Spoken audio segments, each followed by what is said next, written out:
Today is a sad day for everyone who was waiting for Bitcoin to go down to $80,000, and I kept on telling you that from 107 and below that, I kept on telling you that it is going to go up, and it is sitting right now at $116,000.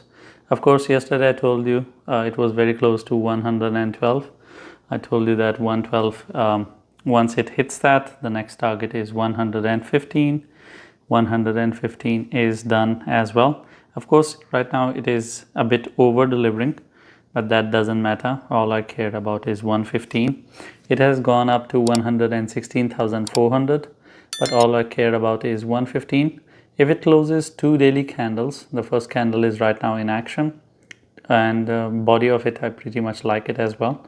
If I see two daily candles closing above 115, I would pretty much assume the journey towards new all-time high has started. Now, the new all-time high can be an increase by $500, $300. I don't care about that part. All I care about is the direction. Just like with the rest of the market, I kept on telling you that buy the dips. I kept on sharing coins. I told you buy the dips, with an exception of few coins like I shared yesterday, Gil, and I told you that this thing is going to crash, and it did crash 30%. Everything is playing out accordingly. So congratulations to everyone who is participating and listening. I think we have hit two major targets with Bitcoin, and from here things are simple. 115 is done. Now the only question that we need to see is that can it stabilize above 115 or not. Two daily candles with the body needs to close above 115. If it does, then I would assume, okay, now we're going to go towards all-time high. If it doesn't, then we will be back to our sweetheart, which is 112. And it can pretty much do a lot of drama at 112, and I don't think that would be bearish whatsoever. It can always come down to 112 and then pump $8,000 and go towards 120. Not that 120 matters, it's just that it is a psychological number. This is where everyone has their pants wet and they think that they have missed out on every opportunity. Look, Bitcoin is at 120 again. That kind of environment. And for the overall season, my all-time high for Bitcoin is $132,000 anyway.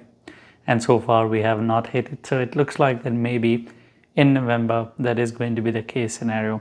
Anyway, let's not get ahead of ourselves.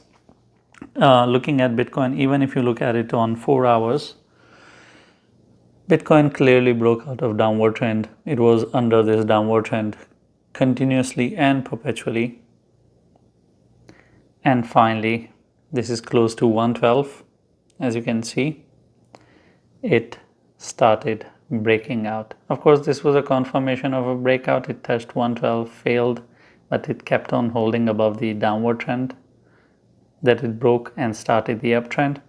And of course, all I cared about was the 112 once it captured, and then it started flying and it hit 115 and now 116,400.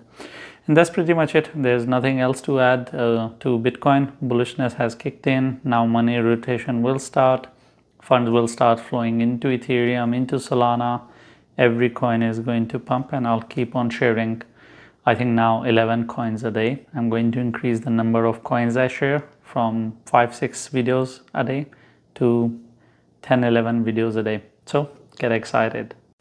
Thank you for watching the video. If you have any questions or I have touched on a topic and you expect me to explain a bit more, I'll try my best to explain that to you in the comments. Leave a comment, and I'm not going to tell you to like and subscribe, because if you're not interacting with the video, or if you're not subscribed, you're not going to see all the 10 videos that I make every day.